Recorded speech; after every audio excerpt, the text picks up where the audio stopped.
Hello, hello. Welcome back to Evolve with E. I'm your host, E. We're going to be doing something a little bit different this week. First and foremost, thank you for all the love that you gave the Life Lessons Climbing a Mountain mini-series. 6 episodes later, we're going to talk about something a little personal to me today, and that is chronic illness. If you're somebody who also lives with chronic illness, this is for you. I'm going to preface this all by saying I am not a doctor. This is my personal experience. This is my personal recovery process, backed by research and lived experience. I figured a lot of this out after being let down by the medical system, as I feel like most chronically ill people are, unless you're lucky enough to find a care provider who understands and is willing to listen and hear you out. I feel, unfortunately, it is all too often that that's not the case. I will just wrap that up by saying always consult with your healthcare provider, but also you deserve to know this stuff, and if it works for a lot of us, then maybe it'll work for you too. So I want to first go into just a quick definition, if you're unfamiliar, of what a chronic illness is. A chronic illness is a condition that lasts 1 year or longer and requires ongoing medical care, or it's something that is considered to limit your daily activities. Fun facts: 6 in 10 American adults have at least one chronic illness, and 4 in 10 have more than one, which I think is a little crazy. So, if you have a chronic illness, you're not alone. You're not even close. It's a very isolating experience, and I won't deny that by any capacity, but just know that you're not alone. 4 in 10 American adults have more than one chronic illness. It's wild. So within chronic illnesses, there is what is called a flare-up. So a flare-up is a sudden and temporary worsening of chronic illness symptoms. Very common triggers are stress, poor sleep, environmental changes like the weather. It can be changes in lifestyle factors, like if you move too much one day or if you don't move enough one day. If you're dehydrated, if you have an immune response to something else in your environment, this all could trigger a flare-up of a chronic illness. There are many different reactions that somebody can have when they experience a flare-up. There are some common things that are experienced by majority of folks, like swelling, just full fucking exhaustion, body aches like the flu, headaches, brain fog. It's not fun. I'm sure it sounds so fun, doesn't it? Brain fog, exhaustion, digestive issues. It can be things like eczema flare-ups, skin rashes, skin reactions, just everything that is like a genuine stress response in the body. All these are things that can worsen during a chronic illness flare-up. When I talk about my chronic illness flare-ups, for me, it hits full body swelling, full body inflammation, brain fog. I feel like I have the flu. Like I feel like I got hit by a fucking truck and I just need to sleep. I will sleep for 13, 14, 15 hours a day for a couple days in a row, and then on like the third or fourth day, I'm finally feeling better. One of the things that I don't hear talked about enough is the mental health impact that a flare-up can have. For me, when I'm experiencing a severe flare-up, my chronic illness, my condition, is an autoimmune disease called celiac disease, and if I eat gluten, which is a protein found in wheat, rye, barley, then it causes an immune response within my body where my small intestine starts to like off itself. And it hurts and it causes just a full immune response throughout my entire body. So if it's a flare-up where I have been glutened, the initial flare-up takes me days to get over. I will spend more than half the day in bed. I'm just swollen and miserable. And the thing that I don't hear talked about enough is the mental health impact. So for me, my anxiety, my depression, my wanting to unalive, all of this comes back full swing when I'm glutened. I consider myself to be a relatively mentally stable person outside of when I'm having a chronic illness flare-up.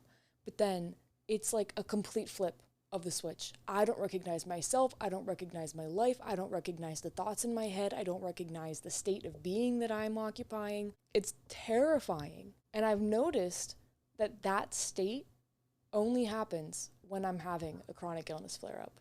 It makes so much sense for me because the peak of my mental illness and my instability and all of this was when I was first navigating my chronic illness discovery and trying to figure out what all foods caused a response for me, trying to figure out how sensitive I was to gluten.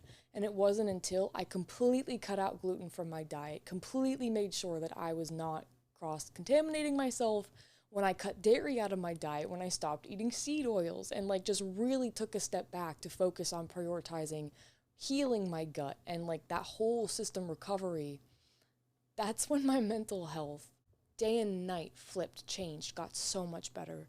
So I have so much to say about that, one step at a time. And today we're talking about chronic illness flare-ups. But if you experience that mental health flare, in addition to like the physical symptoms when you're experiencing a chronic illness flare-up, you're not alone. It's so valid. And the more that I've actually done research on it, it's commonly experienced, but just I feel like people don't actually talk about it. It's chronic illness. So if you get it, you get it. And if you understand, then you understand.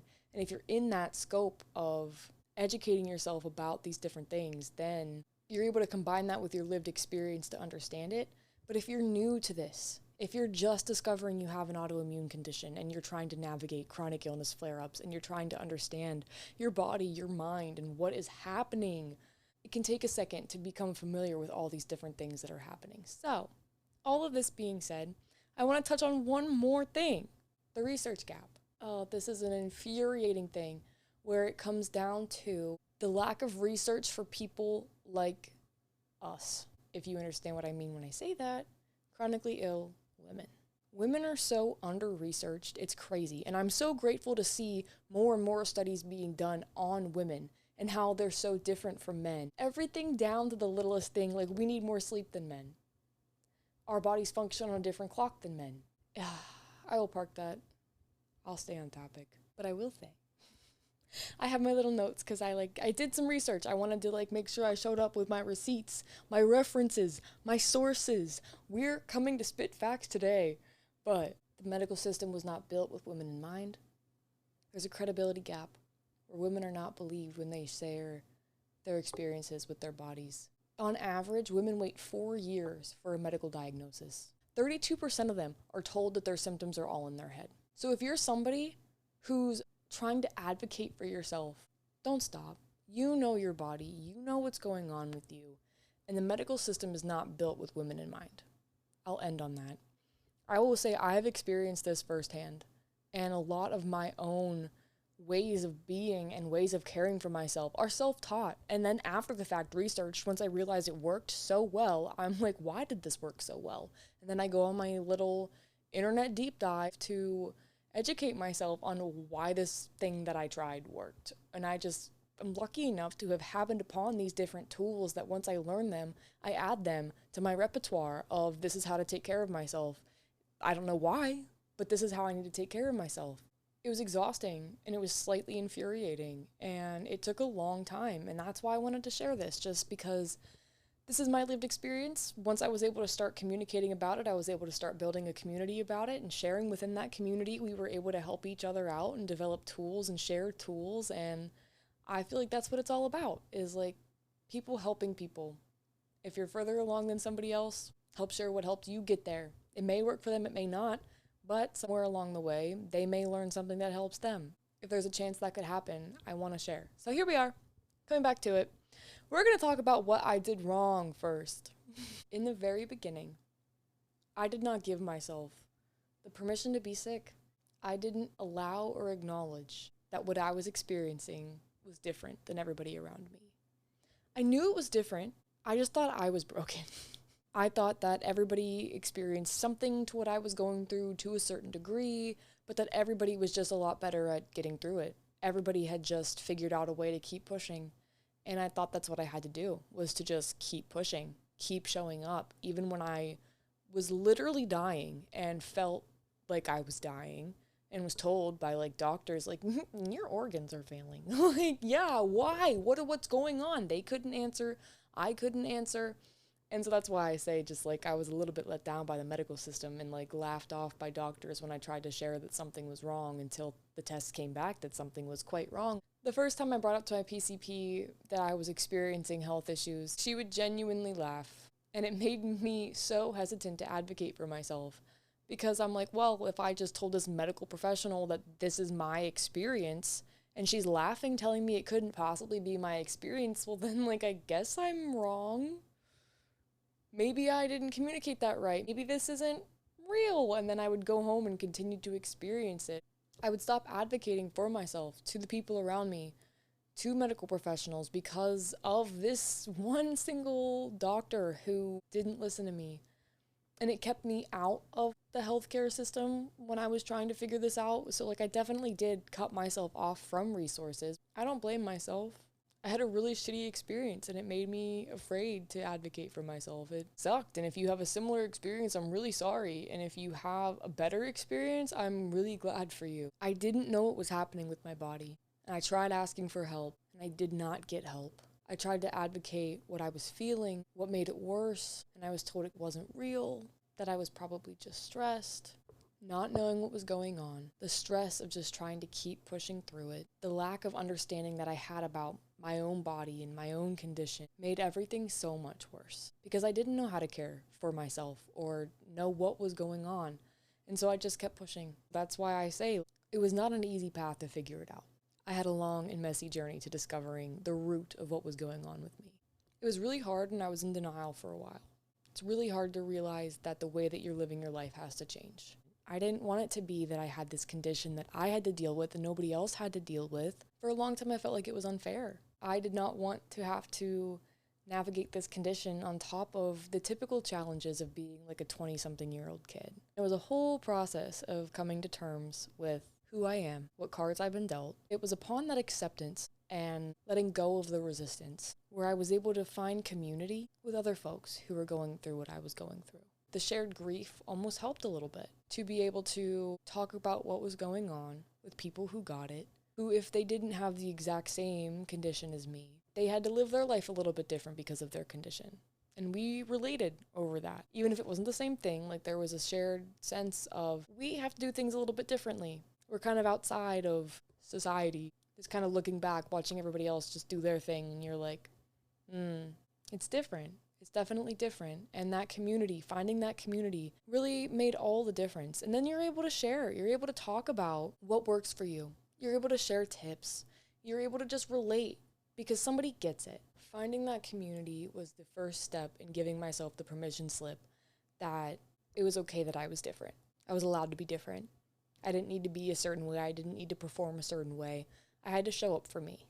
And here are all these other people showing up for themselves, advocating for themselves.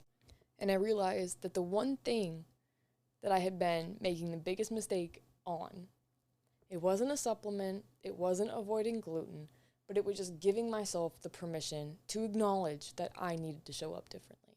So what I did wrong, resisted, stressed, and tried to keep pushing through, invalidated myself because of lack of support and recognition from healthcare providers. I will just say shame on them. Shame on them. Let's talk about the permission slip. Giving yourself the permission to show up for you. Before anything else, when you're having a flare-up, acknowledge it.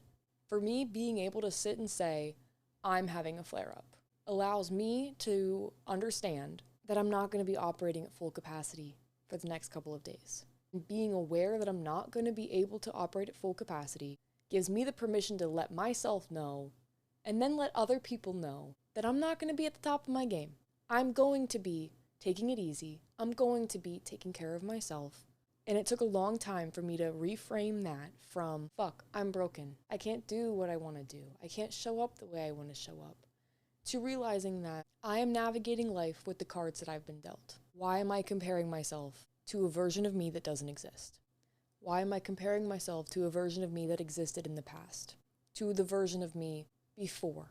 To the version of me that could be? For all intent and purpose, that doesn't exist. What exists is here and now. What exists is what I'm presently navigating, the present circumstance, the cards that I'm holding at this very moment in time. And when I'm able to acknowledge that I'm having a flare-up, I can look at what's on my plate, I can choose the most important things, and I can set the other things aside to know that I will come back to them when I am at full capacity. To give the flare-up the space to pass, to give my body the time to heal and recover from this, and to know that when I do come back, that's when I need to be doing things. If I try to show up and push through, not only am I hurting myself, not only am I delaying my recovery, but I'm not showing up at the top of my game. So the things that I'm trying to put effort and intention into, I'm not able to give it 100%. So it's not going to be the outcome that I want.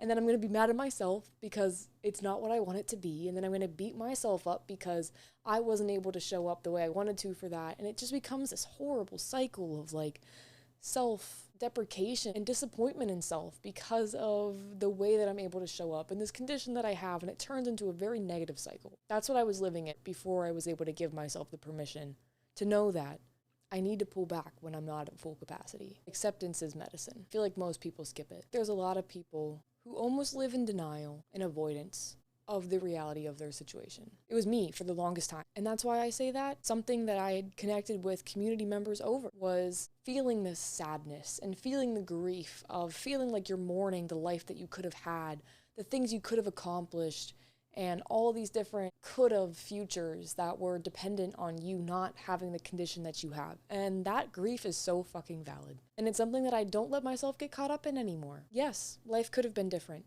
Life is what it is now. When I'm able to focus on life is what it is now, here's what I can create with the life that's in front of me, here's what I can create with the tools that I have in my belt, life actually feels so much better when I'm striving to create something that works for me and not striving to create this mental image that I have in my head of what life could be like if I wasn't the way that I am.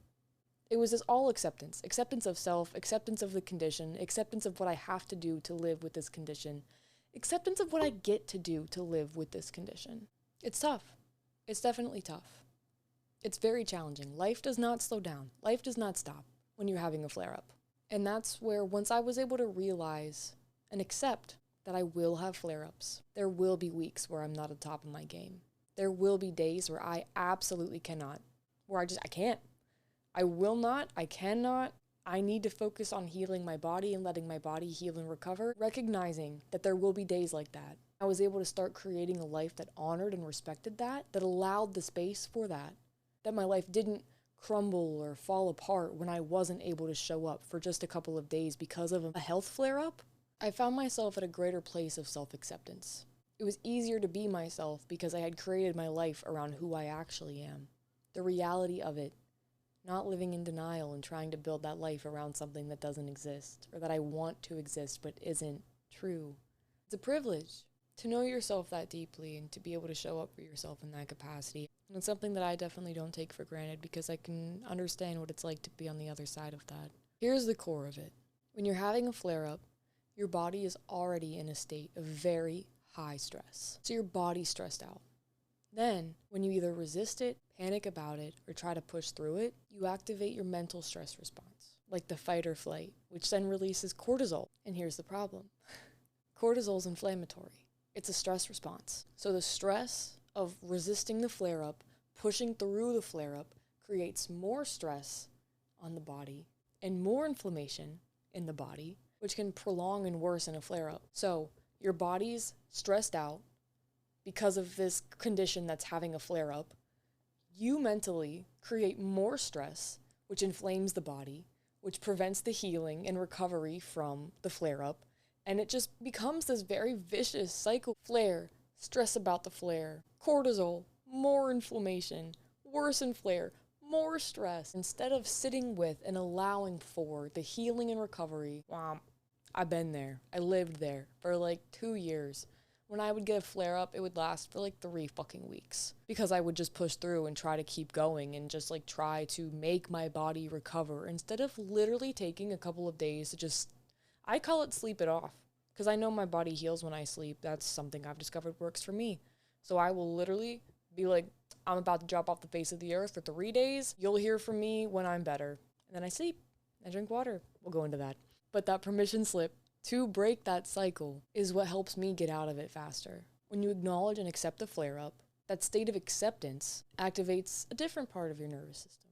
The one that allows you to rest and heal and work through these different anti-inflammatory systems and responses that your body actually needs to heal. So the mindset piece isn't woo, it is science. That cortisol is your body's primary stress hormone. The fun fact about cortisol is in short bursts, it can actually be anti-inflammatory. It's designed to help regulate the immune response. When it becomes chronic or sustained, like in cases of a chronic illness flare-up where it's like somewhat prolonged over a long period of time, then your immune cells become less sensitive to cortisol's anti-inflammatory response. And then without that regulation, inflammation can just spiral out of control. Okay, so now that I've talked a little bit about what I did wrong first, and that giving that permission slip to myself was like the key thing that made the difference, here's my actual chronic illness flare-up recovery process and guide. With all things that I do, I take a mind, body, soul approach. That's who I am. It's what I like to do. So for the mind aspect, I went into it with the permission slip. Acknowledge the flare-up. Name it. Something as simple as looking at myself in the mirror and acknowledging, Elise, that's my name, Elise, you're having a flare-up. Just like that is enough to trip that little thing in my brain that's like, okay. Just being able to look at myself in the mirror like that gives me the opportunity to look at myself and then treat myself like somebody that I love and care about just told me that they're having a flare-up or they're experiencing a health issue. And I get to then show up for myself like somebody who just told me that. I will then respond to myself, oh my God, babe, I'm so sorry. What can I do? How can I help? What can I do? How can I help? That activates my little, like, I want to be helpful. I want to help. How can I make this better? And then I take care of myself in that capacity. So, I know that I've mentioned, like, it takes me 3 to 4 days. That's not definitive. I don't allot myself that many days to get better. There's no timeline. I will take care of myself the way that my body needs me to take care of her. I will listen to her. I will show up for her. I will treat her with love, adoration, respect, and I will honor what she asks for in this healing process. And I give myself that grace. It goes back to that permission slip. I give myself that grace. I'm not going to be at full capacity. I'm not going to feel good. And when the voices flare up in my head and that mental health starts to deteriorate slightly, I remind myself that it's okay. I don't feel good. I don't need to take action on any of the things that are popping up in my head right now. Yes, it's scary. It's okay. My body does not feel at peace right now. My body's in pain right now. My mind is scared because my body feels like a place it can't be right now. It's okay. I'm going to drink water. I'm going to get my heating pad, and it's going to be okay. So for the way that I take care of my body, hydration is key for me because it's a whole digestive thing that like kicks in for me, and the inflammation response, that's like the big thing for me. I just drink a shit ton of water. Cup in hand, all day sipping, just flushing my system. I usually try to just do like warm water. Cold water, ice water is nice, but with my digestion being something that, like I said, really takes the heat, warm water is easier on my digestion, so I just keep it coming. Tea, warm water, sometimes just like a little ginger tea, peppermint tea, water, water, water, water. And I know that my body's also losing a lot of different minerals and stuff during a flare-up. As my body is going through all these like anti-inflammatory responses and it's trying to do its thing. So I like to do a little bit of electrolytes too. My favorite electrolytes, I love this brand called Buoy. They're designed for chronically ill people. They don't have any sugar. They don't have any additives. There's no like digestive upset for me because of any natural flavors or anything like that. So I use the unflavored Buoy drops. Electrolytes are great. They support just like different like muscle and nerve functions. And across the board, just help your body kind of chill, stay on top of shit while you're going through the process of recovering from a flare-up. Fun fact, even mild magnesium deficiency has been shown to increase fatigue and slow recovery time. So magnesium is one of the electrolytes that's in these Buoy drops, so highly recommend. Like I said, they're literally made for chronically ill people. And if you're chronically ill, you get like a discount, which I think is so fucking funny. For me, like I said, coming back to it, it's mainly my digestive system that takes like the biggest hit. Anti-inflammatory foods. It is easy to digest foods. It is easy to make foods because I feel like shit. I don't want to be standing in the kitchen like trying to cook for myself. So my go-tos, bone broth, rice, eggs, steamed veggies, blueberries, avocados, bananas, things that are, like I said, easy to digest, anti-inflammatory, nutrient dense because your body needs these vitamins and minerals and like all these things. You're going through it, babe. For the most part across the board in chronic illness flare-ups, you're inflamed. Your digestive system, your gut lining is not doing too hot. So why irritate it further? Why give your body extra stress? Just like keep it easy, keep it gentle. Let your body do its thing without adding extra like shit on top of it. In addition to food, there's a couple different supplements that I will do. So I have, like I said, my Buoy electrolyte drops that I'll do. I drink L-glutamine. So L-glutamine is an amino acid. It's the primary fuel for the cells that line your intestine. So when your gut's like super stressed out, this L-glutamine can get depleted. So I like to drink a little L-glutamine to support my gut lining and repair. And it also can help with gut permeability. So gut permeability is whenever that gut lining does take damage and it gets really thin. And when your gut lining gets really thin, sometimes the food that you're digesting can like start to seep out through that gut lining if it's super permeable. So I like the L-glutamine across the board. Just like I will drink it when I'm not having a flare-up, but I will make sure that I'm consuming it during a flare-up to just help support my gut lining. For me, I take a sip and it's just like cool, soothing throughout my entire body. And I will again say, disclaimer, I am not a healthcare professional. Do not take medical advice from me. I'm saying what works for me. Consult with your provider if you have questions, but this works for me. I consume 5 to 10 grams daily, but I also go off the serving size and also whatever feels right for me at the moment. I'm big on honoring my body, so I will also take magnesium glycinate and magnesium citrate. I have tummy issues. Magnesium glycinate helps with like muscle repair, and that's something that I again just will take on a daily basis. But magnesium citrate can help with regulating your bowel movements. And so for me, if I'm having a flare-up, I'm inflamed, I'm swollen, I am not doing what I need to do on a regular basis, then I will take magnesium citrate to kind of help me stay on top of things, because if I get backed up, God knows, that's going to be an even worse feeling. I'm inflamed, I'm backed up, that shit sucks. So take magnesium citrate. It helps regulate sleep and muscle recovery too. Magnesium is just great as a whole for muscle recovery, but there's so many different kinds. I will take glycinate and citrate. And then my number one supplement, I don't even know if it's considered a supplement. I take digestive enzymes with every single meal. I have had severe gut issues in the past. My pancreas doesn't quite make all the little enzymes needed on a daily basis to digest all the food that I eat, so I help it out. I take digestive enzymes. I use ones from this brand called Vital Enzymes. I use their ox bile pancreatin blend. I struggle to digest fats primarily. And so when I'm going through it, my gut's inflamed, everything is just irritated as fuck. I just make sure to take my enzymes before I eat food to help me digest. My gut is already taxed. My gut is already at its limit. I'm already not feeling good. And it just needs a little bit of support. So other support that I do for my body, I sleep as much as possible. That is when your body will actually go through these processes to repair itself, to heal itself. So sleep, sleep, sleep. I use a heating pad on my abdomen and my stomach for cramps and just for the pain and easing that. I have a heated eye mask like that I put in the microwave, heat up. I'll do that on my face or eyes. And then I have an ice pack too that like I'll go back and forth between those, whichever feels better, because like I said, it's total body inflammation. So to just put that on my face, cool everything down, it feels good.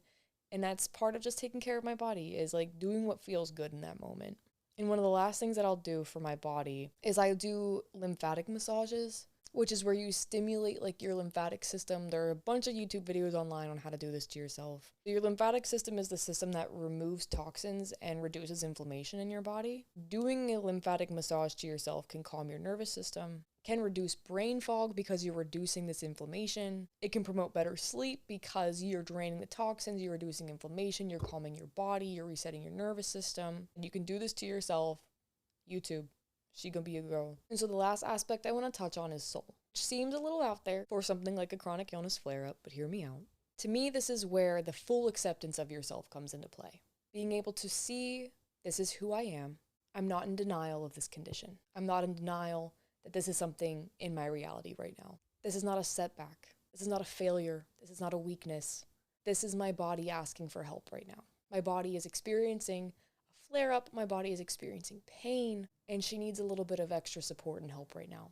I will lovingly honor that for you. I guess this kind of goes back to my body. I love a good gentle movement to reconnect with myself, because when I'm going through a chronic illness flare up, when my body is in that state, when my mind is in that state, I do not feel like me. I do not feel my soul.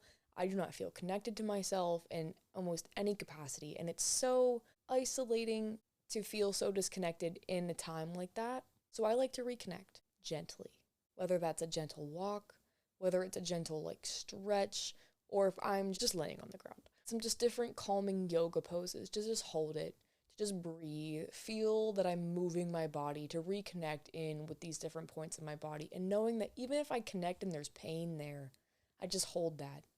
I acknowledge it, and I let my body tell me she's in pain, and I say, I hear you, I see you, we're gonna get through this together. I'm gonna go drink water, I'm gonna go take a nap, but I'm just checking in to let you know I'm here, I see you, I've got you, we're getting through this, I love you, I care for you. I'm keeping my lymph flowing through my body, and I'm doing what I can to feel as good as I can in a time where I do not feel good. If I'm not feeling up for a lot of movement, I'll just get outside. I'll touch some grass. I'll get some sunlight on my skin, soak up a little bit of vitamin D. I know that sunlight can increase serotonin, so even just 10 minutes in the sun, if I'm not feeling up for movement, to just, like I said, help myself out however I can in times like this. Here's a fun fact that I learned not too long ago. It's about the experience of the emotion of awe. A-W-E, awe. It is proven to be one of the most transformative emotions that we as humans are capable of experiencing. This feeling of awe can ease mental, physical, emotional suffering, can enhance trauma recovery, especially in folks who experience depression and chronic illness. Nature is one of the most common sources of awe. When you're experiencing something like a flare-up, just stepping outside, letting yourself breathe and feel and exist just for a second can change that state of being for just a moment, but just a moment in situations like that make all the difference. I honestly swear, for me, the times that I recover the fastest from a flare-up is when I go outside, lay on the ground, and just exist there for as long as possible. Like, I had a flare-up last week. I was on the road, I was traveling, I wasn't equipped to handle a flare-up. It wasn't a big one, luckily. It was only a little one that lasted about 2.5 days. I was able to just be in nature and to experience this awe and this sunlight and this gentle movement. It was a big travel day, so I just got to sit and sleep and recover, but then be outside when I wasn't on the road. Nature heals me. That's honestly all I have to say about that. So then also reconnecting to my soul through either journaling, meditating, just sitting with myself, showing myself love, showing my body love, telling her that I'm here for her, knowing and acknowledging that she is doing her best to heal me and I'm doing my best to support her, and creating that sense of oneness between everything when it feels so disconnected. And knowing that it will pass. That's a big thing, is sitting to acknowledge that it will pass.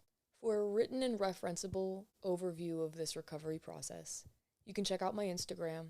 That is at Evolve with Elise. That is Evolve with Elise. Elise is E-L-Y-S-E. It should be linked in the Spotify bio. With that, I invite you to recognize that you're not broken. Your body is not your enemy. She's asking for love. He's asking for love. They're asking for love. They're asking for your attention, for your care, especially in times like this. And learning the specific needs of your body is one of the most radical acts of self-love that you will ever do. And then once you learn and know those needs, being able to recognize and show up for those needs, you deserve to give yourself the grace to rest. And you deserve a life where you're able to rest. And that creating a life that actually supports you starts with acknowledging and accepting the reality of your needs. I had to figure most of this out alone, but you don't have to. In addition to this podcast, I also coach neurodivergent and chronically ill women in helping them create a life that works for them. So I'm a mindset and wellness coach. You can follow me on Instagram at Elise M. Barnes. That is something I'll link in the description. Because you don't have to do this alone. It's hard. It is so tough out there. But to have somebody in your corner who gets it, who's been there, can make a world of difference. I've got you, babes. You deserve love. You deserve help. You deserve support. You deserve the recognition for how strong you fucking are. Quick note on the references today. A lot of this research was done on the CDC, the National Academy of Medicine, the National Institute of Health and UN Women, Psychology Today, and then some functional health practices by Dr. Amy Myers. Another shout out to Carnegie Mellon for their research on the effects of chronic stress, to the Washington Post, BUE, and Kingsway Wellness. I will link these in the Instagram post as well. Thank you for tuning in today. This was a little different than the series I had done before. There will be more podcasts like this to come because this is not only a space to explore the art and science of being human, but this is a space to understand, to form community. I love you. The world is a better place with you in it. You deserve to give yourself grace. You deserve to forgive yourself for the years you spent in denial about the reality of your needs. You deserve to honor your needs. You're beautiful, you're wonderful, you are perfectly you, and I hope you have a day as beautiful as you are. Again, this is Elise, this is Evolve with E. Like, subscribe, follow, turn on post notifications. There are new episodes every Monday. It really helps when you give a thumbs up or a rating, so help a girl out. It's been real. Bye.